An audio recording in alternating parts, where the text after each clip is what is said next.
All right, so for a wrap up on color settings for now, here's what you have to consider.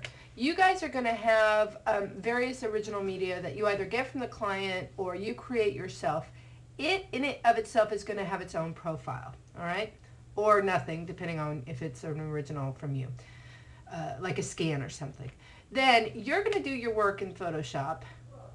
You're going to work in whatever color space you are, RGB or CMYK. It's your choice. We're going to discuss that at a later class. And then you're going to output it to your print device. Now, you're going to output it to your personal proofer, your printer, and that's going to be basically your hero and or your proof that you will then send to your vendor who's going to print the final job. Now, in cases like my work, things are printed on billboards, vinyls, bus shelters, they go to the web, they get printed on mugs. So this output device changes hundreds of times.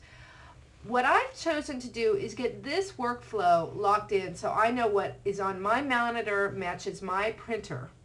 That's my responsibility. And once I have a proof, I send it to the vendor. Now, I know darn well that whatever I print at the vendor, whatever file comes from me, is not going to exactly match my system. And they know it as well.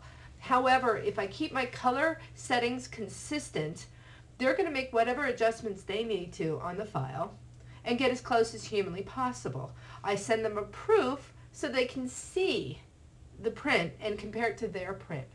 So what I'd like to tell you is no matter how diligent you are in this color flow, it's really never going to exactly match your vendor, and you need to know that. It's your vendor's job then to make the file they have in their possession match what your proof looks like.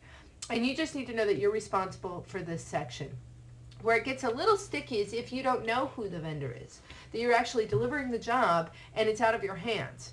So when jobs like that come up for me, they do quite often, I send the proof, I tell them to match the proof and to use the color CMYK, the color match to CMYK profile that I have, and I'm done with it.